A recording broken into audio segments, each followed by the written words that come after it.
السلام الله عليكم ورحمة الله وبركاته كلنتي وعنا ونكسن داوديال كسو دوادا ورك qodobadaadku maqli doontaana waxaa ka mid ah dawladda federaalka Soomaaliya oo amar degdeg ah duldhigtay 13 wasaaradood iyo abaabul dagaal oo ka socda magaalada Muqdisho maamulka Puntland oo gacanta ku dhigtay ninkii sameeyay qaraxyadii ugu waaweynaa ee ka dhacay maamulkaasi ciidamada Mareykanka oo caawiya kacdoonka ka socda Hiiraan iyo al-shabaab oo xubno badan laga dilay qodobadaas iyo qodobo kale oo xiiso labaan idin haynaa daawadayaal haatan ku soo dhawaada iyagoo faahfaahsan taliska ciidamada sida gaarka u tababaran ee Puntland ee magacooda loo soo gaabiyay BSF ayaa faahfaahin ka bixiyay howlgal qorsheysan oo ay ka fuliyeen magaalada Boosaaso ee xarunta gobolka Bari qoraal ka soo baxay BSF ayaa waxaa lagu sheegay in howlgalkan lagu soo qabtay farsamayaqaankii sameeyay qaraxii xoogana ee dhawaan ka dhacay deegaanka Milxo oo hoostaga degmada Laasqoray oo ka tirsan gobolka Sanaag ee waqooyiga Soomaaliya BSF ayaa shaaca ka qaaday in ninkan uu ku dhumaalaysanayay magaalada Boosaaso oo ugu dambeyn soo galay gacanta waxayna hay'addu intaas ku sii dartay in baaris ay sameeyeen laamaha amniga ay ku ogaadeen in ninkan uu yahay shaqsigii sameeyay qaraxii Milxo isla markaana uu ka tirsan yahay xoogagga al-shabaab ee weerarada ka fuliya Puntland sidoo kale maamulka Puntland ayaa u mahad celiyay shacabka deegaanka ee xogtan ninkaasi la soo wadaagay ciidamada ammaanka maamulkaasi waxaan dhiirigelinaynaa shacabka Soomaaliyeed ee Puntland oo mar walba garab istaag u muujiya ciidanka BSF ayaa lagu yiri qoraal ka soo baxay taliska qaraxa ka dhacay Milxo ayaa waxaa ku dhintay ugu yaraan 6 qof oo shacab ah halka ay ku dhaawacmeen 12 kale sida ay xaqiijiyeen dadka deegaanka si kastaba ha ahaatee Milxo ayaa ah deegaan laga qodo macdanta waxaana ku nool dad u badan xogsata ka shaqeeya qodista dhulka si ay uga helaan macdan ay sii iibgeeyaan الدولة Mareykanka ayaa shaacisay inay ka qayb qaadatay dagaalkii cuslaa ee ka dhacay gobolka Hiiraan kaasi oo lagu jabiyay kooxda al-shabaab bayaan ka soo baxay taliska ciidamada Mareykanka ee Africom ayaa lagu sheegay in 2 maalmood ka hor 18 bishan September ay dawladda Soomaaliya ka codsatay inay duqeeyaan maleeshiyaad ka tirsan al-shabaab oo ku sugnaa deegaanka Abuurey hoostaga magaalada Boolaburde Mareykanka waxa uu sheegay in duqeyntaasi lagu dilay 27 xubnood oo shabaab inta la xaqiijiyay sidoo kalena aysan jirin waxyaalo soo gaartay dadka rayidka ah ciidamada Mareykanka ayaa loo fasaxay inay fuliyaan weeraro ay ku difaacayaan ciidamada xoogga dalka Soomaaliyeed ayaa lagu yiri warbixinta taliska ciidamada Mareykanka ee ka howlgala qaaradda Afrika sidoo kale Mareykanku waxa uu qiray in dagaalka Hiiraan ee ciidanka xoogga Soomaaliyeed ka soo hoyeen guulo waaweyn isla markaana iyaga doorkoodu ahaa duqeyn meelaha qaar si loo yareeyo qataraha ay ciidanku kala kulmi karaan kooxdaasi howlgalkan ayaa ahaa kii ugu ballaarnaa ee ciidanka Soomaaliya ay fuliyeen muddo 5 sano ah ayaa lagu yiri warka Africom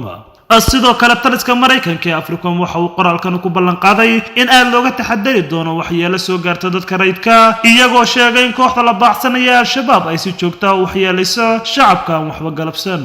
الشركة قلها وسيرنا أو ما انتشر قدومين يا رئيس الوزراء حمزة عبد البر أيا وحا لغو فرس الدحية وسارة أو كترسان حكومة دا إني سيدك دقو قدام واجبات كودا كقاعد دقالك لغو حرانية دالك Soomaaliya أو وسارة ذا هلا دول دقا أمر كان أيا كلا وسارة دا رماه قدها قاشان دقا أمنيقا قدها أو قافت يا رماه دينتا عافيماتك كورنتا دا يبيها هوانك يا حقوق الإنسانك الرماه الدبادة مالية دا ورفافينتا بوستا دا يسقارسين تلالن يرا دا يسبورتيغا قاديدك يدول استهودا waxaa xusid mudan in 13 wasaaradood ay qaarkood ka mid yihiin wasiiradooda guddiga abaabulka iyo isku dabaridka howlaha la dagaalanka argagixisada oo maanta goluhu go'aamiyay dhismahooda xukuumadda uu hogaamiyay ra'iisul wasaare Xamza Cabdi Barre ayaa sidoo kale qorsheynaysa qabashada shir qaran oo looga arinsanayo fidinta dhiirigelinta iyo qaramaynta kacdoonka bulshada ee ka dhanka ah argagixisada arrimahan ayaa si weyn u taageeraya kacdoon dagaaleedka ka dhanka al-shabaab oo la rumaysan yahay haddii aan loo kala harin in ay ka dhalan karto natiijo la mahdiyo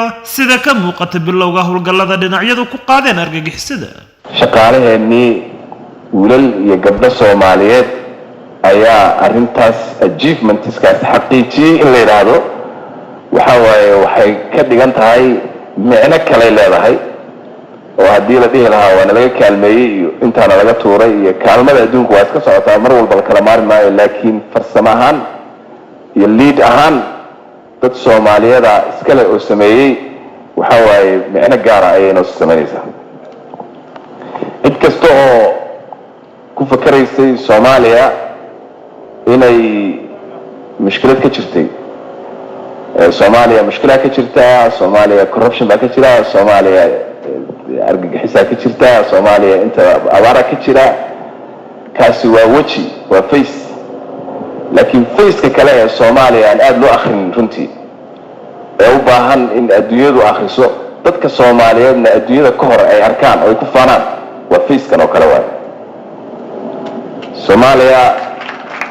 facekan cad oo quruxda badan ama cagaarka ayay leedahay dhinac kastoo u dhaqaaqdo way ka leedahay haddaad waxbarashada aado way leedahay haddaad ganacsiga aado stars baa jooga adduunka Soomaalida ay ka duwan tahay dadka kale oo dhan ay kaga duwan yihiin ay kaga horeeyaan especially Africa ma u malaynayo dad Soomaali oo kale inay joogaan markay timaado ganacsiga say adventure u yihiin iyo sida ay risk takers u yihiin iyo sida ay meeshay tagaan shalay asagoo martay intuu tago haddana isla markaba uu noqonayo qofka lead gareeya businesska oo wadanka uu tagana u soo kordhiya dhaqaalahiisa wax ku tara asagana wax tarsada runtii hal dhigi jiray Yamanta iyo Indiyaanka yaa ugu horeeya laakiin kuwaas hadda gadaal bay soo socdaan Soomaalida ka horeysa dadka Soomaaliyeed meel kasta joogaan waa sidaas dad genius waa dad wax qabsan kara oo micnada waaye laakiin mar walba waxa nasiib daraa dhinaca xun ayaa laga akhriyaa dhinaca fiican dadka Soomaaliyeed aad loogama akhriyo annaguna aad ugama akhrino miidiyaheennuna meesha oo waxa waaye barta yar oo laga yaabo inay fool xun tahay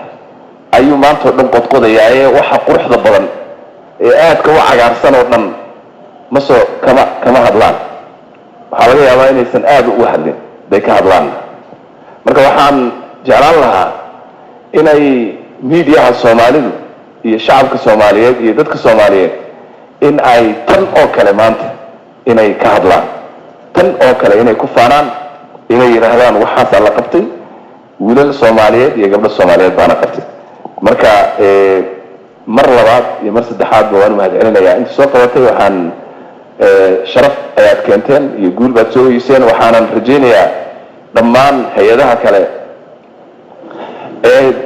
state building baan ku jirnaaye waan soconnaaye waxaan rajaynaynaa hay'adaha kalena sidan xawliga inay ku dhaqaaqaan oo maalinba aan aragno mid aan xariga ka soo jarno sidan oo kale adduunkii la soo gaartay oo meel soo gaartay adduunku intii uu hormarayay especially dhinaca technology-ga waa maqnayn laakiin dadkeenu durbadiiba si individual horta ula qabsadeen intaan institutionska la soo gaarin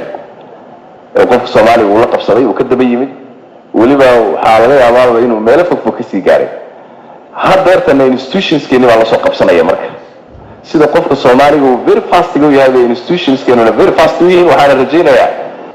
sida qofka Soomaaliga uu very fast u yahay institutionskeenu very fast u yihiin waxaan rajaynayaa in waqti dhawaadii la yiraahdo annaga nala daba socon doono oo aan anaga ka horeyn doono marka hay'adda waan u hambalyeeyaa waxaan leeyahay in la idinku daydaad mudan tihiin waad mahadsan tihiin wasiir waa mahadsan tahay wasaaraduna aad iyo aad bay runtii u mahadsan tahay hawl aad u weyn ayaad haysaan aad baan ugu faraxsanahay inaad diyaar u tihiin income-keenna inaad kor u qaadaan waxa ugu fiican in maqlo waxa weeye income-ka Soomaaliya kor loo qaadaya waxyaabaha sharaftii iyo karaamada inoo soo celinaya ayay ka mid tahay in aan dhaqaale ahaan isku filaano ilaa dhaqaale ahaan aan isku filaano oo bahashaan kala korayso yani taageerada adduunku ay hoos soo marto teenuna ay kor u kacdo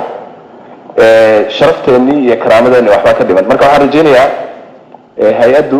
haddeertanna ma xuma oo aad bay u fiican tahay 20 milyan inay soo xarayso haddana haddii intaas sidii wasiirka carabka ku dhufatay insha Allah la laba jambaaro yani taageerada adduunku ay hoos soo marto teenuna ay kor u kacdo sharafteeni iyo karaamadeenni waxba ka dhiman marka waxaan rajaynayaa hay'addu haddeertanna ma xuma oo aad bay u fiican tahay 20 milyan inay soo xarayso haddana haddii intaas sidii wasiirka carabka ku dhufatay insha Allah